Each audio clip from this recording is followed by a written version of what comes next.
Welcome to World Class, the series that brings you the finest of luxury hotels in some of the greatest destinations our planet has to offer. Like the famous Ice Hotel 200 miles into the Arctic Circle in Jukkasjärvi, Sweden, where the outside temperature can easily drop to the meeting point of Fahrenheit and Celsius minus 40 degrees. Would you dare to stay here? Well, decide for yourself later in the program, because first, we head south to the slightly warmer climate of Sweden's capital city, Stockholm.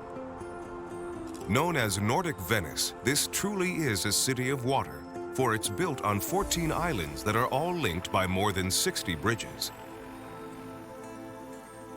Here, the lake Mälaren meets the Baltic Sea, creating clean and clear brackish water that's perfect to swim in during the summer months or to skate on during the coldest months of winter.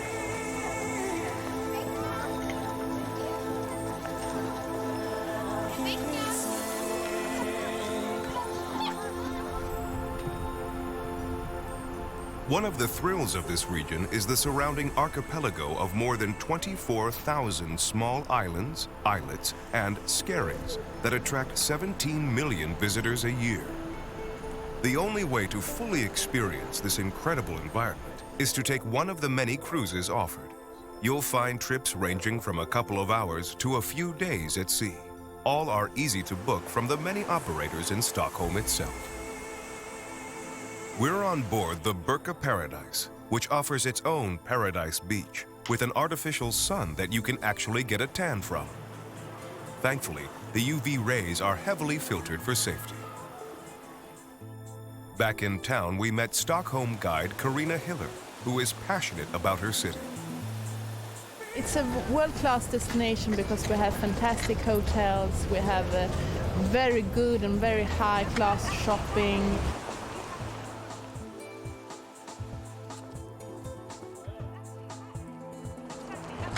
There are very good restaurants with international food and also Swedish food. There are beautiful museums. The Vasa Museum is a unique museum about a warship which was supposed to sail from Sweden, from Stockholm, to Poland, to Gdansk in Poland. It was on the 10th of August 1628, and they thought it was going to take about 2 weeks to sail from Stockholm to Poland. Instead, only 15 minutes after departure, the ship capsized. Stockholm is a royal city with lots of historic charm. Here, the royal palace remains an official residence and working offices of the king. So at midday, you are likely to find the royal guard marching to change the guard with full pomp and circumstance.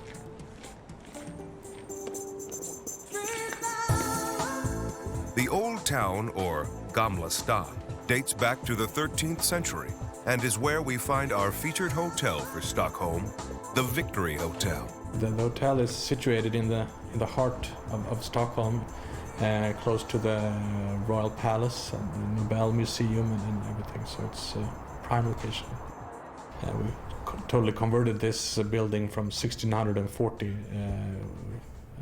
to the hotel, and not only to the Victory Hotel, we also have this Guide Michelin restaurant, Lejontornet, or Lion Tower in English. When we renovated the building into hotel and restaurant, we found the remains of a tower dated from the 1300s. And that is now on display in the middle of the restaurant. Our wine cellar at restaurant Lion Tower is one of the biggest and the most well-stocked in all of Sweden, in fact. We're still counting the bottles, but it's around 12,000 bottles and 1,200 different labels of wine. And the Bordeaux room, where we have a fantastic flight of wines, for example, the Mouton Rothschild from 1945 up to 2005. But the proof is in the pudding when it comes to fine dining. And thanks to some very creative work in the kitchen, This restaurant is an award winner, as Chef Gustav Otterberg explains. We got our good Michelin star last year. It was very exciting. We have fought for it very hard. It was one of our goals when I'm starting off as chef here for 3 years ago.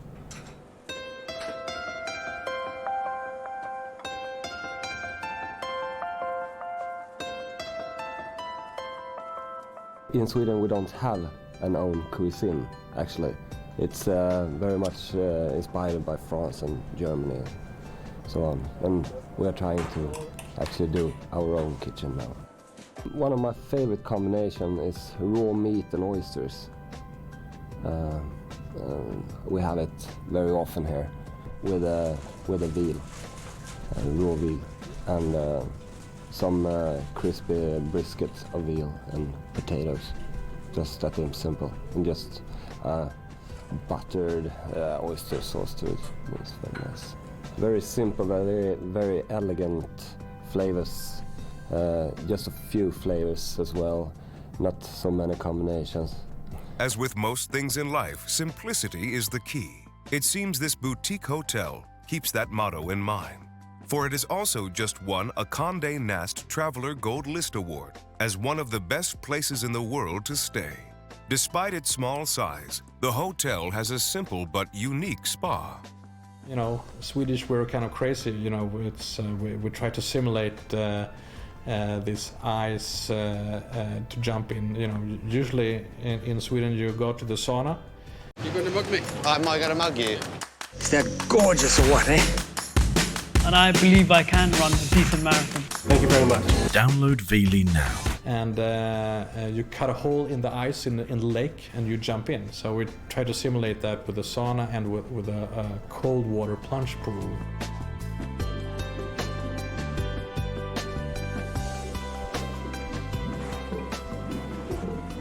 But what about the rooms? Our biggest suite is called the Captain Johansson suite, and it's kind of a Baroque style suite where when we renovated this building into a hotel, we found, for example, hand-painted ceiling beams. We have just washed a little bit, and it's from 1614, so it's a fantastic suite. All the rooms in the Victory Hotel are named after turn-of-the-century captains. Each room is named after the captain. You have the ship, the captain's ship, also the portrait of the captain and his wife. But that's just the start of it. Named after Nelson's ship, the Victory, the hotel is filled to the brim with nautical memorabilia.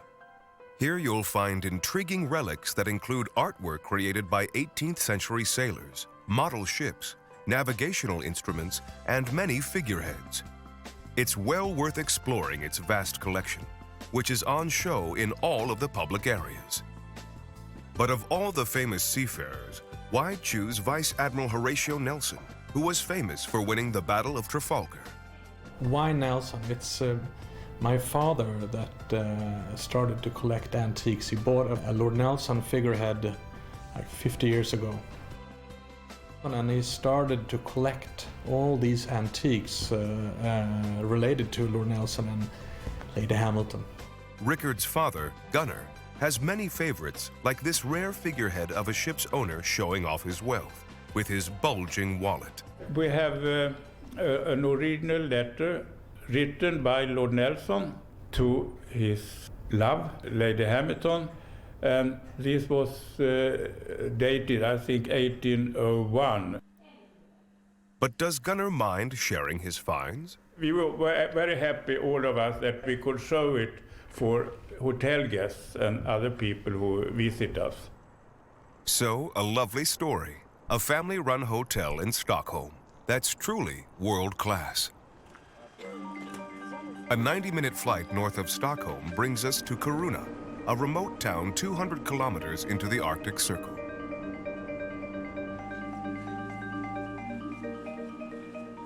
Here, the winters are long and cold, with the sun barely crossing the horizon during December. For many years, The nearby village of Jukkasjärvi and the wilderness that surrounds it were purely a summer retreat, offering outdoor experiences such as walking and kayaking in the land of the midnight sun. By the end of the 1980s, travelers began to seek new and more challenging experiences, and the pure and raw beauty of the Arctic elements were recognized as an asset. Now, for 4 months every year, a beautiful and surprising structure rises from the silent and frozen banks of the Torne River, the Ice Hotel. The path of the Torne River was formed over 10,000 years ago when the glaciers of the Ice Age carved their way through the landscape. The Torne forms the very foundations of the hotel, which is built every December from ice blocks harvested from the river, and to which it returns in the spring, as the temperatures rise and the snow and ice begin to melt. It's the only hotel in the world that goes away and we have to do it again. Arne Berg is the hotel's creative director, responsible for its evolution in this harsh environment. Of course, it is a challenge because we are living 200 kilometers north of the Arctic Circle. It's what seems like a hostile environment, but at the same time, I think the nature and the weather conditions and the light conditions and the aurora borealis and all that brings on to the atmosphere. I mean, even if you come here, like now today is minus 30 degrees, and it's like we want to turn into an adventure and an experience that shouldn't be hostile. It should be a challenge, maybe a little bit of challenge. Because we wouldn't like to make it too comfortable. Then it's not an ice hotel. Now in its 19th year, the Swedish Ice Hotel was the very first of its kind in the world and has welcomed over 26,000 guests. Designing and building a new hotel from scratch every year is challenging enough, but in temperatures of minus 30 degrees Celsius, the challenge for the construction team is even greater. Now we have the sun. The sun is back since 2 weeks. Before that, we didn't have any sun. So when we are building in November, December, we are really in a hurry not only to build and to create all the art, we're also in a hurry to electrify. It's 6,000 square meters, almost 80 rooms that have to be electrified and lit. And all the suites have to have individual light design. So that's a real task for those people who are working with the electricity and with the lighting. At the heart of the Ice Hotel is art. Every suite and indeed every incarnation of the Ice Hotel is unique. Art Suite 305 is called Iceplosion and was created by a team from Russia and Austria. The emanating radiant glow is intended to rejuvenate the sleeper by bathing them in a shower of warmth and light. While on the other side of the hallway, a Japanese artist has cleverly used light and ice to recreate the splendor of the stars and the majesty of the moon.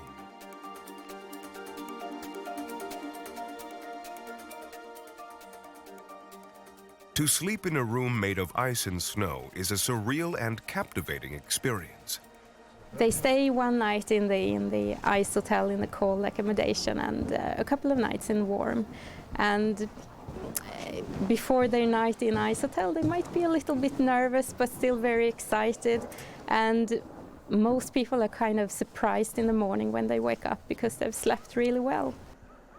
And most of them are somewhat breathtaking because it's difficult to imagine what it's like to be here, even if you've seen lots of pictures in beforehand. And they love the excursions outside, especially now in February and March. It's lovely to be outside. The frozen river and the wilderness that surrounds it offer visitors a huge playground to explore. Here you can follow the reindeer migration, venture into the breeding ground of the moose, or take to the ice on skates.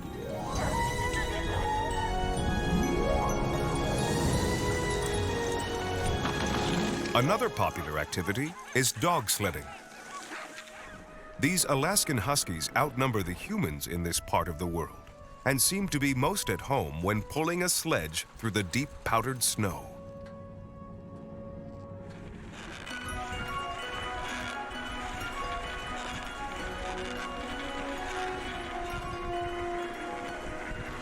At the head of the pack is a team leader who takes instructions from the driver at the back of the sled.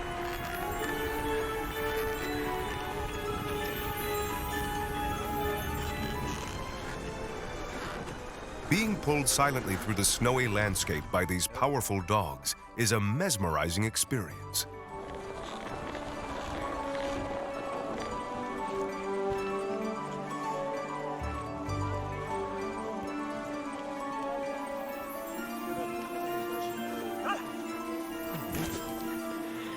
While these incredible athletes take a break, relax by the fire with a warming drink and swap canine stories with your companions.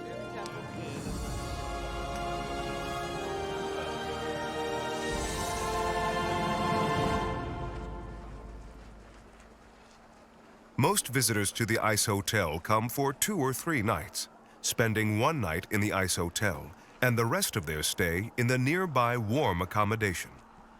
The hotel has its very own church, which is popular for marriage ceremonies and baptisms. As temperatures outside plummet, the thick walls of the hotel act as insulation, keeping the temperatures inside at a constant -5 degrees. Guests sleep in a thermal sleeping bag on a bed made of snow and ice, covered with reindeer hides and a thick mattress. I think it's a very romantic experience to stay here. You come here with your partner and to get away for a weekend or so and try something completely different, different environment, and it's a bit of a challenge maybe for you as well. If you come here in December, you get to experience what a polar night is, and that's when the sun never rises above the horizon. So we don't have any daylight in late December. If you come in February and March, you will see that we have plenty of daylight and lots of sun. The snow-covered forest, solid rivers, and lakes around Jukkasjärvi can also be explored by taking an exhilarating outing by snowmobile.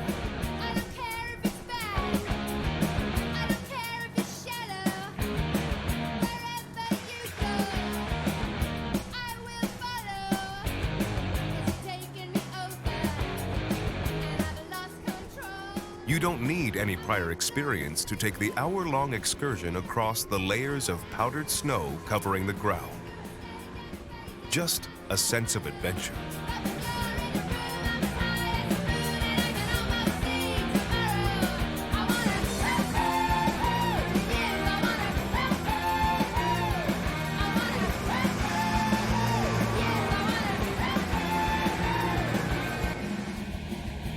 A hot spot in the evening is the ice bar. Here, syrups of local fruits and berries, such as lingonberry and snowberry, are mixed with pure Swedish vodka. It is a testament to the purity of the waters of the Torne River that even the glasses in the ice bar are made from it. It's this clarity and crystal clear finish that gives the Ice Hotel its dreamlike sparkle. Because this water, it's coming from the mountains between Norway and Sweden, and it's passing by Jukkasjärvi here, and it's going to the sea. And just here, it's perfect conditions, because the river is quite slow here, which means that it can turn into thick ice. And a river is still a movement, which means that we won't get so much air bubbles attached into the ice, so we get the clarity. And then we call it that we have our plant, that we're ice farmers, because we have the plant outside here, and we try to maintain and take care of the ice in a way during the winter until we harvest in March and April. And then we harvest about 5,000 tons of crystal clear ice.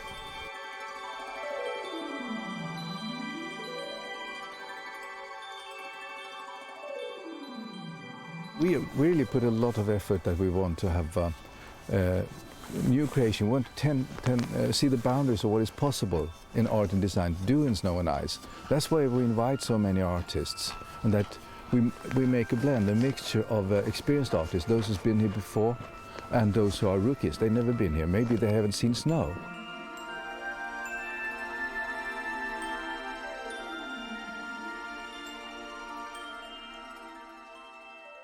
Each year, hundreds of artists from around the world, some of which have no experience with such building materials, submit their ideas for the ice hotel suites to a panel of judges who choose approximately 25 to come to Sweden to recreate their designs.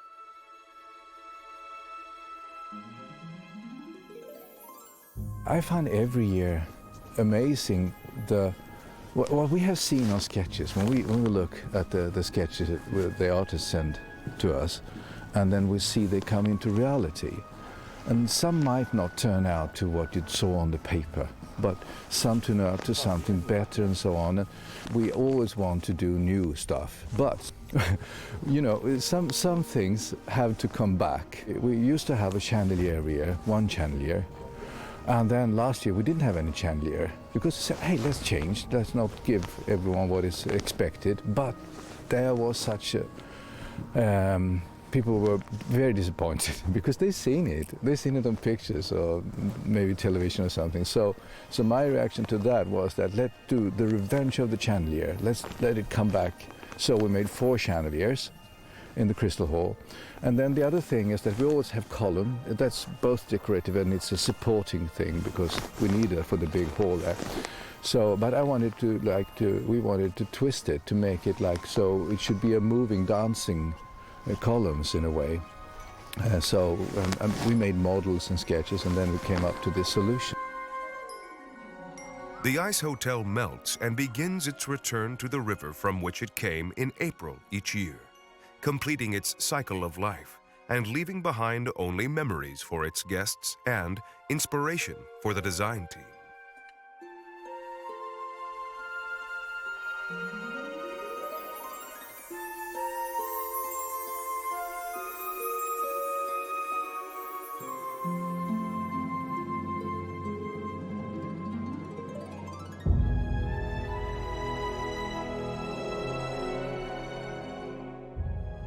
We bring so much effort in creating this, and we know that it just lasts for 4 and 5 months, everything. And then it's back to the river, and no more. So, as this hotel slowly disappears, we bid you farewell from the world-class team. Be sure to join us next time. Till then, goodbye.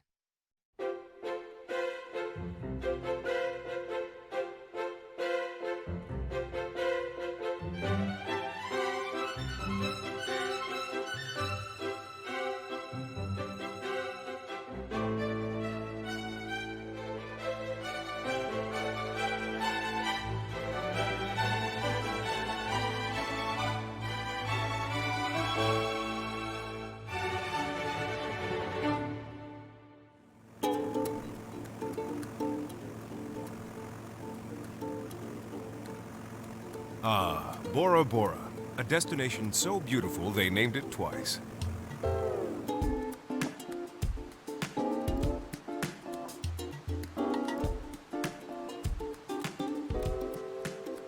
This is the Bora Bora Lagoon Resort and Spa, a simply stunning Polynesian destination. Later in this program, we cruise these beautiful islands with the famous Bora Bora luxury cruises.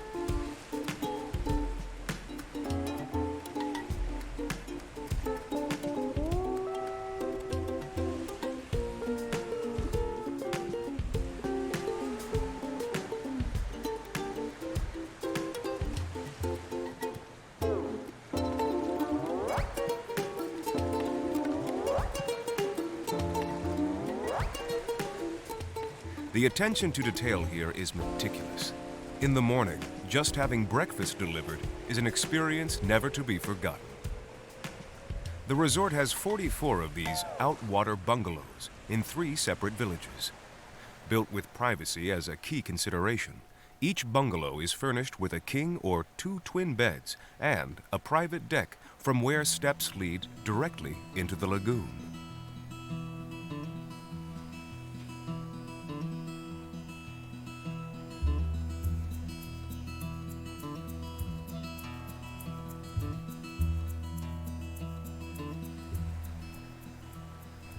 All manner of colorful tropical fish can be seen through the glass-topped coffee table. This is particularly special at nighttime, when you can switch a small floodlight on beneath the villa to attract even more of our finned friends.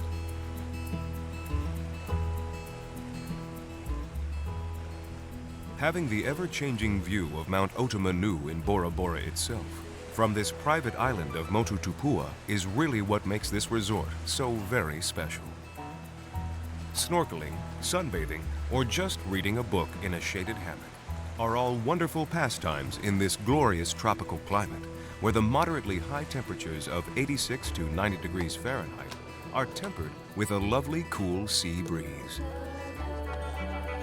Thankfully, there is always time to relax, so let's rev up with a luxury overload. We are off on a powerboat excursion with a difference. We are being taken to a Motu picnic on a deserted island, usually just perfect for honeymoon couples to experience privately.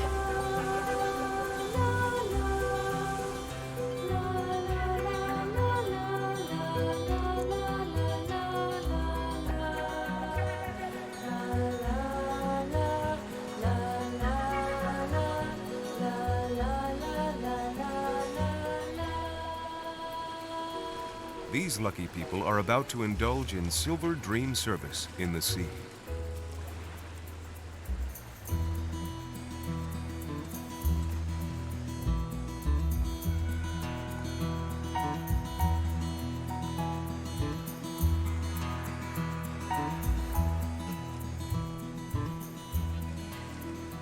Sitting at a table magnificently presented with silver, linens, and china, all in just 2 feet of water.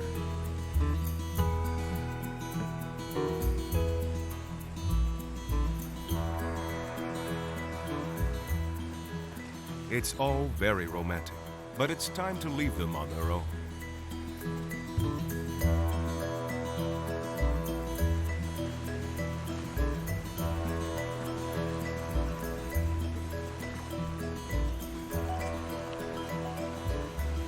Taking time out for a week or even 2 in this beautiful part of the world is just so relaxing. But if you do get antsy, there is really so much to do, and it's all just a short boat ride away. Scuba diving, horseback riding, helicopter trips, shark feeding, and of course, there's some of the best deep-sea fishing in the world just outside the Barrier Reef, with big game such as mahi-mahi, wahoo, marlin, and tuna.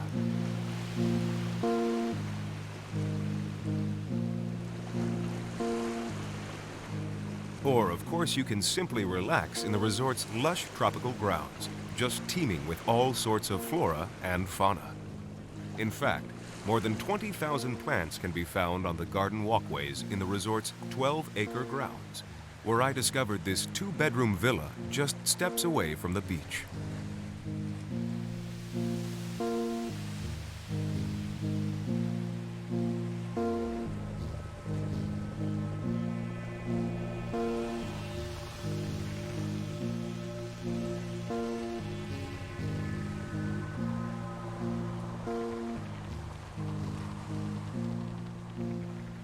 Beyond the private infinity pool, the entrance opens to a finely furnished, stone-tiled living room. The bedrooms and adjoining bathrooms are very spacious, just ideal for a family with small children. Beyond the villa, connected by wooden walkways, waterfalls, and fountains, lies the Maru Spa.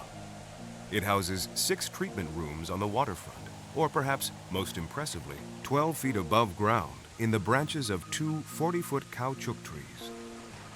Spa director Rochelle Maule works closely with native healers to incorporate ancient treatments using local remedies, plants, and herbs. This attracts many local honeymoon couples, as well as many jet-set celebrities keen to experience the honeymoon bliss. This is a sensual treatment with pineapple and brown sugar for a body exfoliation that awakens the senses and stimulates the circulation. Some try the lagoon sand scrub, made of mineral-rich algae, and succumb to the long, smooth, gliding strokes of a tropical rain massage as 6 shower jets relax and rejuvenate you. This all culminates in a rather decadent coconut milk and flower bath, along with a refreshing drink. Absolute bliss.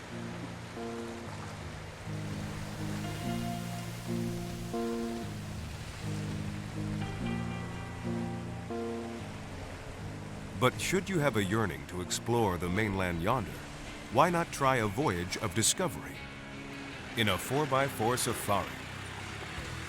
This fun-filled bounce through the interior of Bora Bora's extinct volcanic mountain is a great way to experience some spectacular views from the sometimes scary trails that take you up to the highest point. This roller coaster ride is certainly not for those who are pregnant or suffer with back pains. En route, the driver, admittedly in fits and starts, tells the history of these Tahitian islands. The Spanish and Dutch explorers were here in the 16th and 17th centuries, but it was an English captain named Samuel Wallis who was the first European to discover Tahiti in 1767. He was then quickly followed by the French navigator Bougainville in 1768, Captain Cook a year later, and then Captain Bligh of the HMS Bounty. There is evidence, though, of much more recent invaders, the Americans.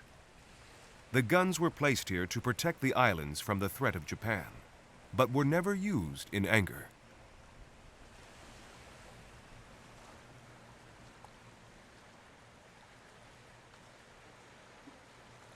Bora Bora is located 150 miles northwest of Tahiti in the Leeward Society Islands.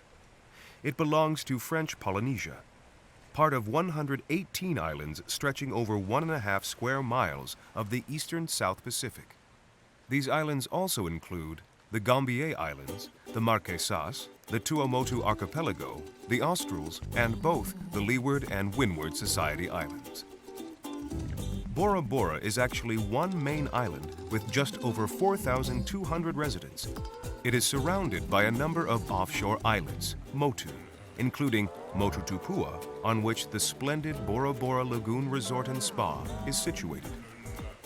Of course, there are many great resorts to choose from in this region, including Sheraton Hotel Tahiti, Bora Bora Pearl Beach, and the intercontinental La Moana Resort, Bora Bora. Do take time to check out the internet for locations and prices that suit you. Back on our rock, and it's time to savor the delights of the French-born head chef, Cédric Oliveau, who has embraced the vibrant freshness of local products and introduced a wider variety of world spices.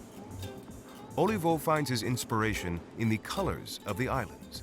He told us the local traditions of kindness and welcome find their way into our menu and service. He is definitely doing something right, as celebrity sightings are not uncommon. Actress Sharon Stone dined at the resort's Otumanao restaurant, and Lawrence Fishburne, alias Morpheus in The Matrix, was seen enjoying the restaurant and pool. Other recent guests include Highlanders Christopher Lambert, actors Colin Farrell, Logan Marshall Green, Kelly Garner, and John Travolta. It's the end of a perfect day. Tomorrow, we go cruising in style on board Bora Bora Cruises, who are positioning quietly offshore. It's a new day, and when it rains here, it rains heavily, and there is no stopping it. One can always expect a little tropical rain in these parts, but this is ridiculous. It's amazing how the sea can change so quickly. Gazing out over the gray and rising sea, we wonder if we will ever find our luxury cruise.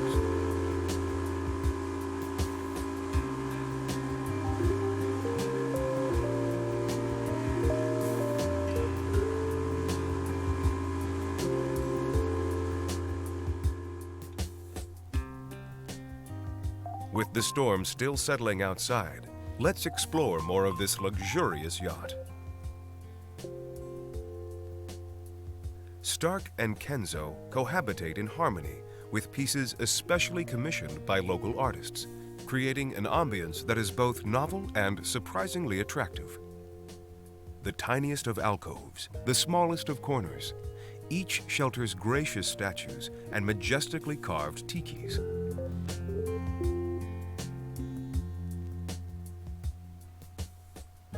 This is more like a luxury hotel room than a cabin, complete with the sumptuous comfort of fine Swedish linen. These rooms are minimalist and refined. Here, comfortable space meets flat LCD panels with individual CD/DVD players.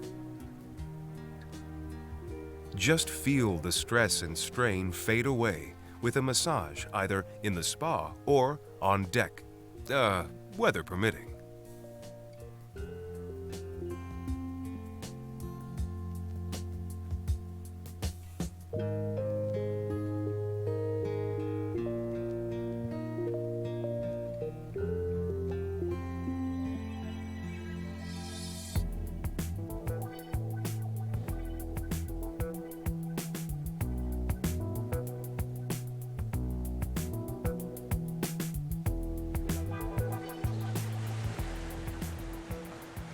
Well, just look at that. The storm is gone just as quickly as it arrived.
This vessel was constructed in Australia using the combined talents of Austral ships and ocean-fast yachts. In a blend of Swedish design, the dark and light woods complement superb Polynesian art.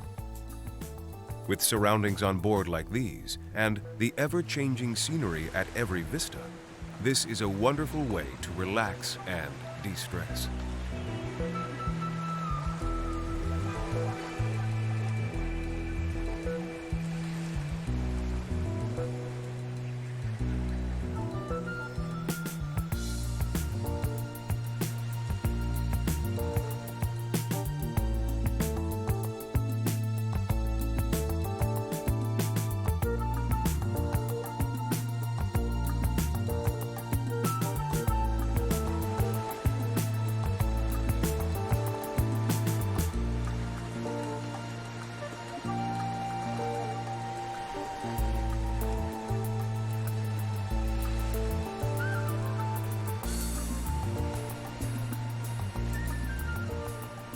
The yacht offers some great excursions back on land. Fancy an open-air museum, for example? This is Hua-Hin, one of the most picturesque of the Society Islands, and it's famous for this archaeological site near the village of Meva. Here lies the largest concentration of pre-European marae in Polynesia. You can see stone foundations from homes of past island chiefs and priests, and follow a footpath through royal marae lined by these immense fortification walls.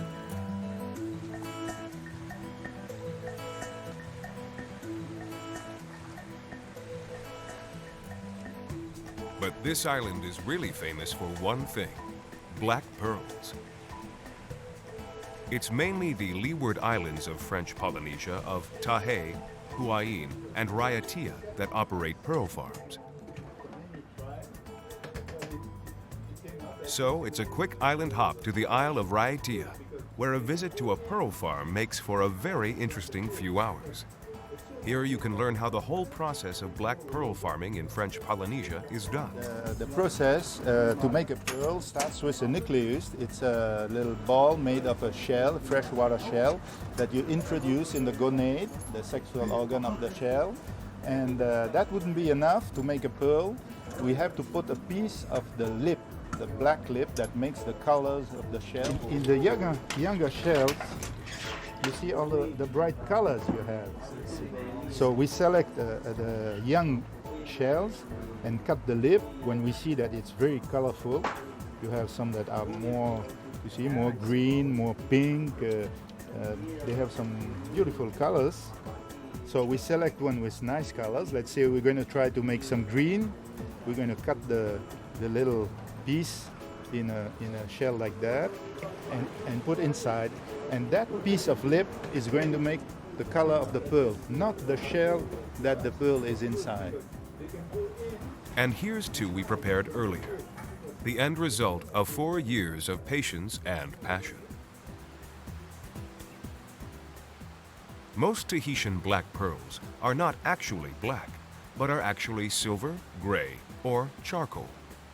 Pure black pearls are extremely rare. The most valuable black pearls have what is known as a peacock green overtone or color component. Time and patience in any art comes at a price. Be prepared to pay up to $10,000 for that perfect pearl. It's up anchor, and we're off to yet another mystic and beautiful island, Hana Iti. I'm really getting the hang of this cruising. Although there aren't many luxury yachts that boast 38 staff looking after just 25 cabins. That means at most just 50 guests, guests who enjoy the finer things in life. Tonight, for example, is the Champagne Sunset Cruise.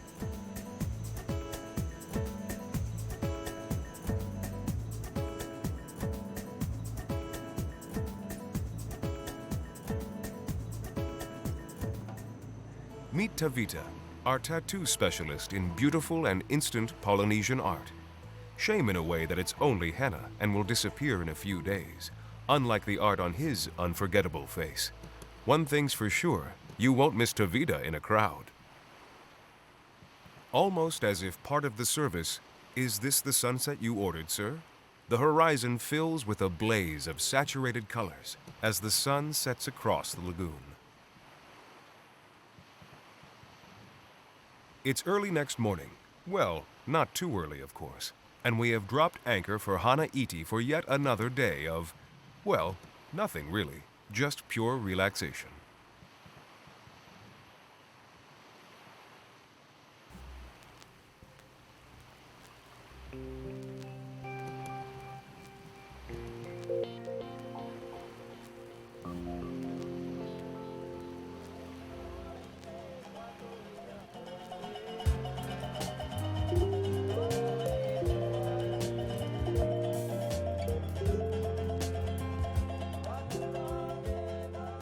Of course, you can snorkel, kayak, or just sink your feet in pure sand in the warm waters of the bar. Yes, the bar. Just look at this water. Hey, who needs a mask and a snorkel? If you decide to be really energetic, you could snorkel to find 700 species of tropical fish in the lagoon, including Moorish idol, reef triggerfish, Picasso triggerfish, conviet tang, blue-spotted grouper, yellow-finned goatfish, and thread-fin butterfly fish. Should you stay at the bar, be careful when wandering around not to step on these sea urchins, though.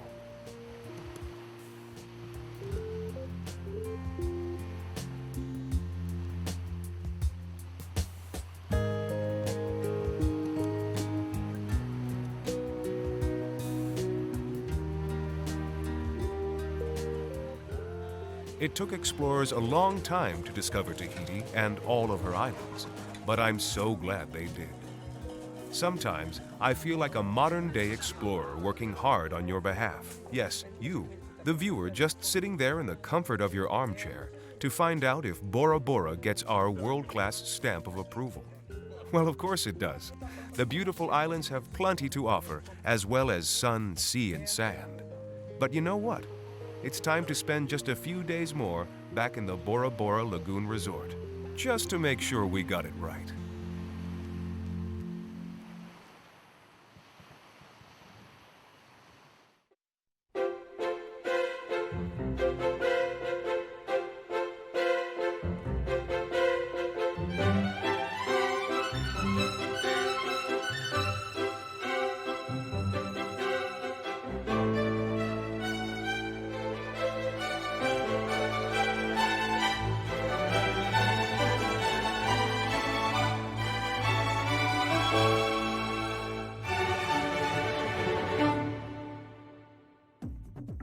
This time, our world-class team visits Asia and takes the train from Bangkok in Thailand right through to Singapore.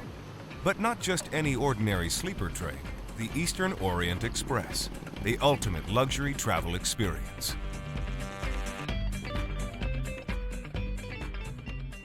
But more on that later. First, let's take a quick look at our city of departure, Bangkok. Exciting, busy, and bustling. Take the new monorail round town to avoid the heavy city traffic. You'll find plenty to do here in this chaotic city, where shopping is a must. Traditional malls and plazas mix with Oriental tradition and charm.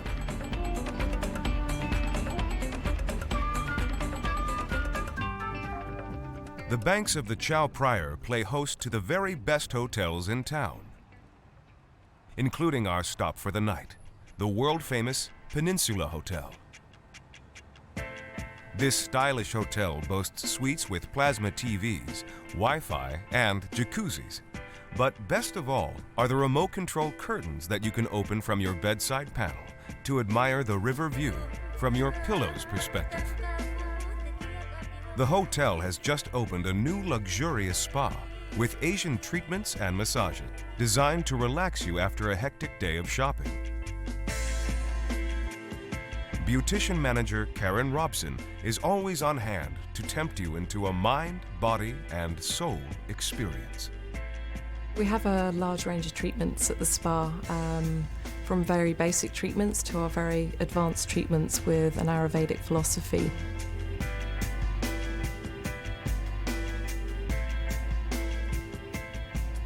We have our very skilled therapists carrying out the Thai massage. No oils are used, so it's a dry massage.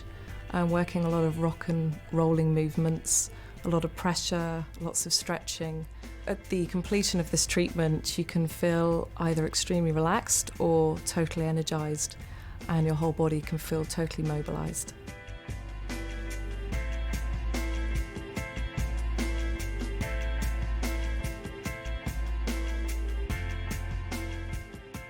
We have the combination of the Peninsula and the company S-Bar combined. The whole building is designed to actually have ease for the therapist and for the guest.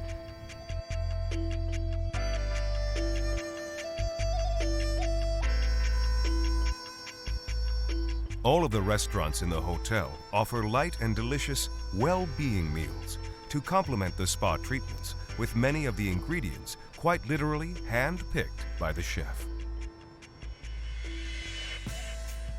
It's day 2 and time to catch the train. This wonderful building is Hua Lam Phang Station, right in the heart of the city.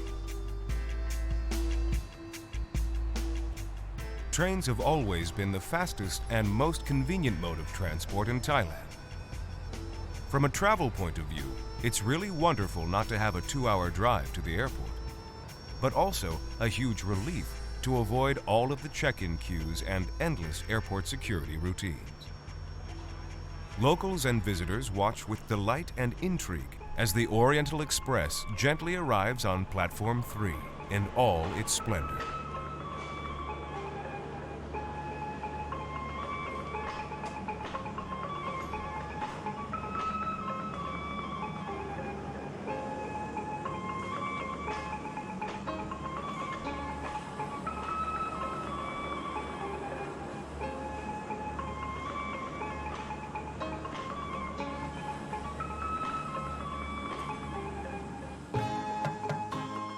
This is a narrow-gauge train with carriages that not only exude an elegance of time past, but are remarkably spacious. This train really is the epitome of luxury.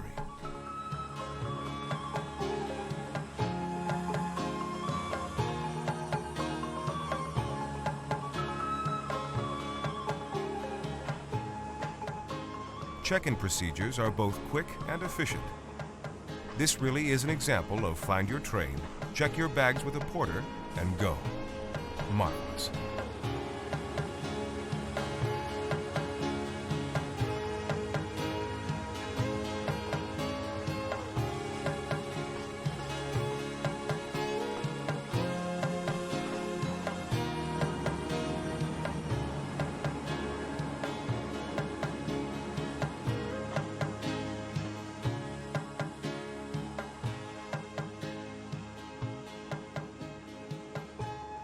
It's a 3-day journey with plenty of time to relax. And of course, there is time to go sightseeing. Our first trip, Kanchanaburi, with its rivers Kwai Yai and Kwai Noi, perhaps better known as the River Kwai. And this is the famous bridge over the River Kwai, which inspired the 1957 classic film starring Alec Guinness. The excursion takes around 4 hours and includes a river trip and an in-depth lesson about the region and its fascinating history.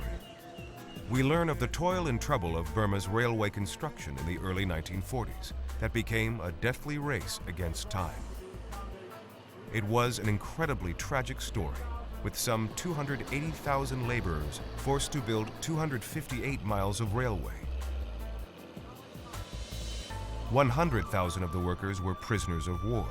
The death toll topped 106,000. Hence, the Burma Railway is also known as the Death Railway.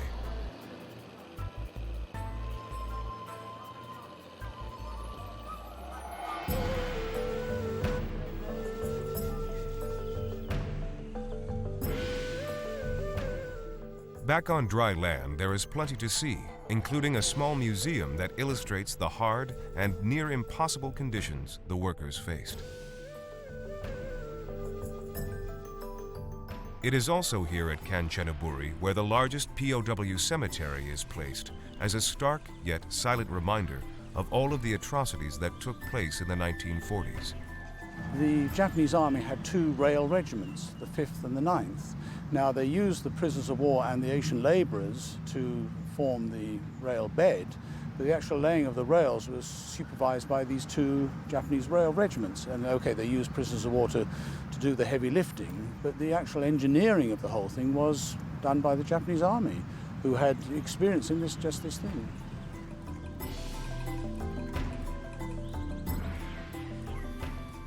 They managed to complete the whole 415 kilometers, 18 months, and it worked.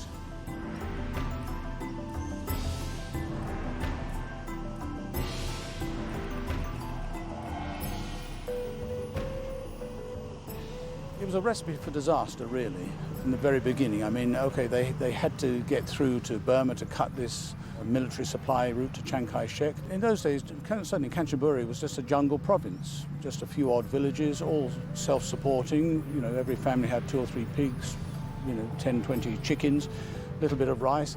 There's no big sort of industry, though, and all of a sudden the Japanese army arrived with something like 200,000 men, all needing to be fed.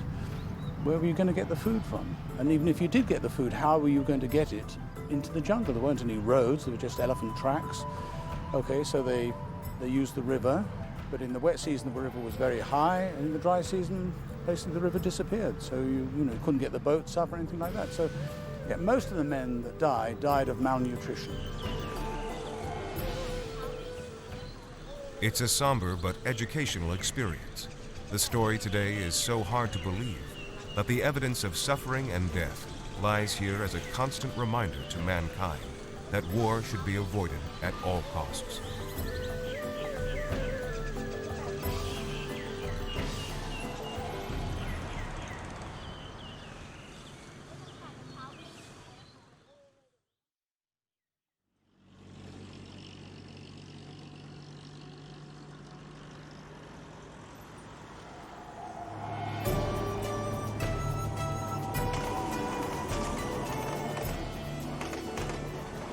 At fair speed, we cross the border of Thailand and enter into Malaysia. Here, the scenery is forever changing from lush green tropical valleys to suburban districts of both the wealthy and the poor. Through the night, as one town merges into another, the train heads into Butterworth for our second off-train adventure, a sea crossing to the island of Penang.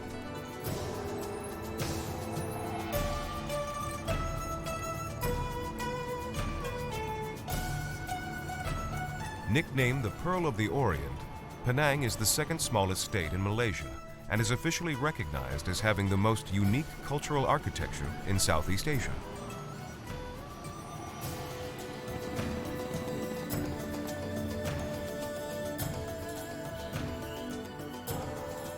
architecture that largely reflects the many religions practiced here, which include Buddhism, Taoism, Hinduism, Sikhism, Catholicism, to name but a few. The temples are open to all and provide a real insight into local life. For fun, take a rickshaw and explore. The short ride takes you through the many districts on this tiny and compact island in a matter of minutes.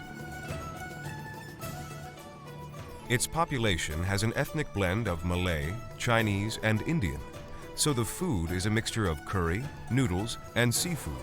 Truly delicious.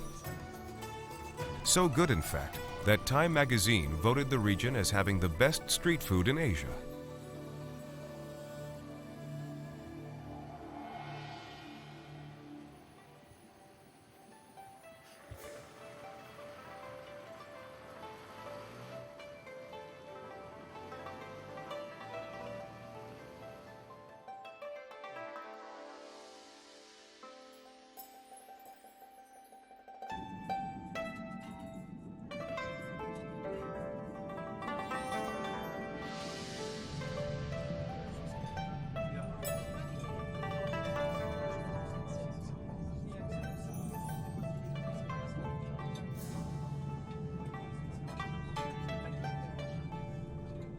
Back on board and heading now well on our way to Singapore, there is no stopping the following day. This is a day to simply enjoy the train. Like a cruise, time is spent reading, relaxing, and exploring the various carriages. There is time to watch the shows, make new friends, eat, drink, and generally be merry.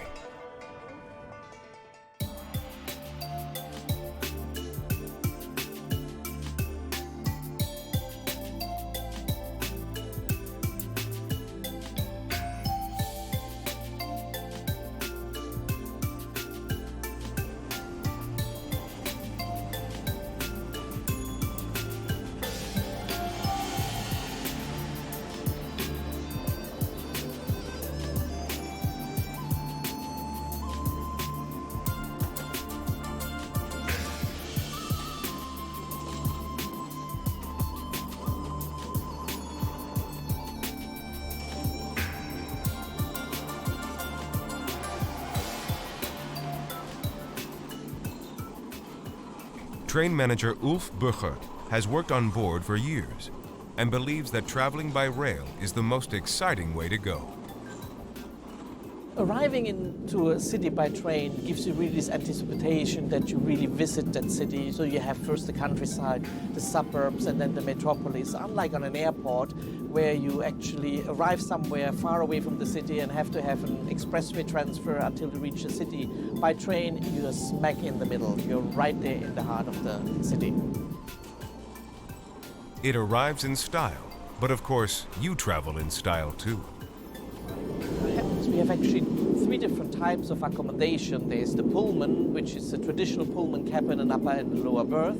And then our next category would be the State, which is more luxurious. You have actually twin beds on even level. And our most luxurious is our presidential suites, which is one entire railway carriage with two suites. So you literally have half a railway carriage traveling in style and looking at the countryside. We cater literally for everything. We have accommodation, we have bathrooms, we have bars, we have entertainment, we have five-star food, we have exclusive service. So it's a five-star hotel on wheels.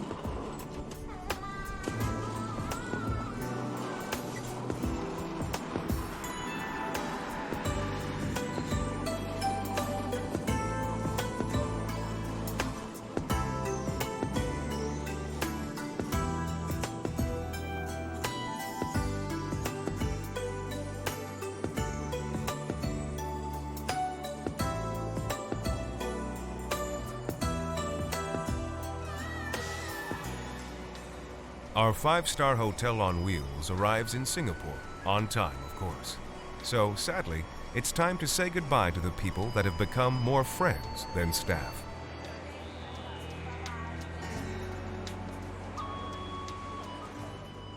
Welcome to the smallest nation in Southeast Asia. It's only 273 square miles, but crams in a population of 4.5 million. The Chinese residents make up some 75% of the population, and so their influence here is strong. Chinatown is one of Singapore's biggest attractions for its temples and, of course, its shopping.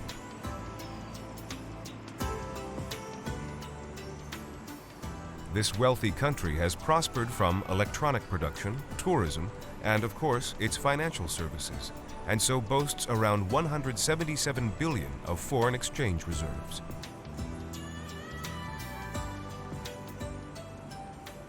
This incredible colonial building was once the General Post Office. Today, it is arguably one of the finest hotels in the world, the Fullerton. Fullerton Hotel has a long history. As a hotel, we're very, very young. We're only about 6 years old now.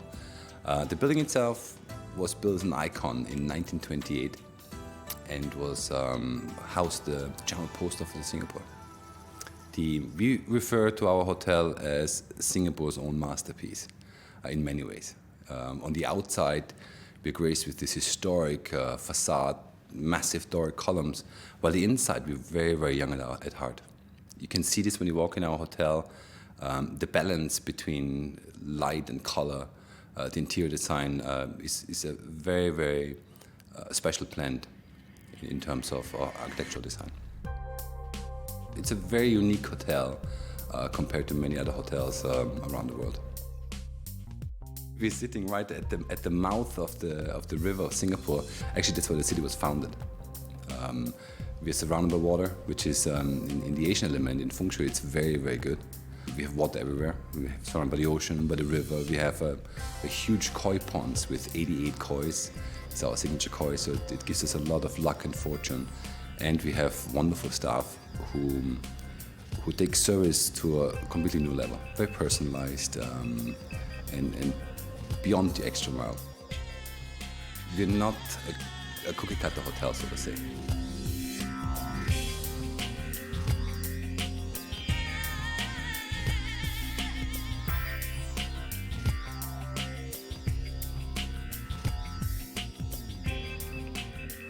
This stylish presidential suite with marble floors and a baby grand piano exudes elegance, style, and timeless sophistication on 2 levels. The smaller suites, if you can call them that, still have gigantic proportions, some with tall colonial pillars, majestic high ceilings, and furniture adorned with mother of pearl. The manager is right. This hotel is fabulously unique.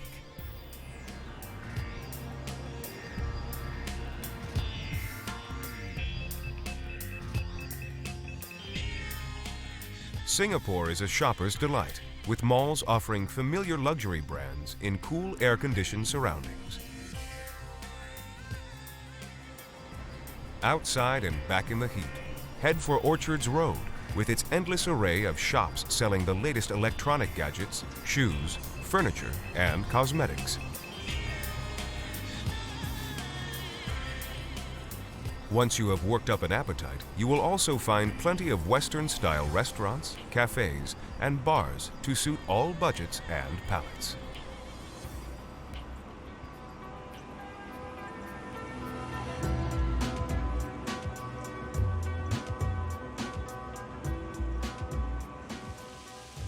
To dine al fresco, look for the Boat Quay, or here at the newly developed Clark Quay. Here you will find 5 blocks of modern specialty restaurants and themed bars.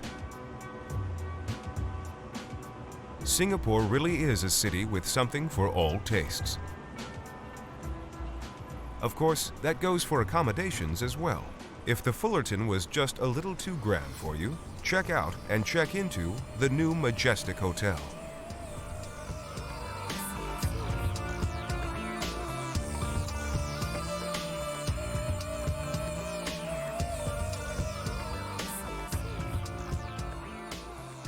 Fun, trendy, quirky. Call it what you like, but make sure you book well in advance for this new boutique hotel in the heart of the Chinese district. Most of people are actually taken back or they were very surprised that there is actually a hotel in Singapore with 30 rooms that are all different. Different indeed. Rooms include a mirror room, a hanging bedroom, and a newly added aquarium room. But her favorite room is really compact and makes the most of the space. Features 2 vintage bathtubs, iron brass, next to each other. It's a couple bathtub. It has a TV that rotates right round when you're soaking in the bathtub. That art piece is done by Sandra Lee, who has done 3 rooms in the hotel. But I think the best of those 3 are in the Cheshire Suite. Yeah, it's very dreamy, very whimsical, something very different from the other art pieces in the hotel. I suppose the rooms without these art pieces, they're actually quite bare. But you know, when the artists come in and we have 15 over artists doing the rooms, you can be sure that they bring in their own character in the rooms. Therefore, when we say 30 rooms are different, they are really different. Well, some would say it will be nice when it's finished. Well, sadly, that's all we have time for in this edition of World Class. Be sure to tune in again and travel in style with us as we endeavor to find the very best in luxury accommodations from around the globe.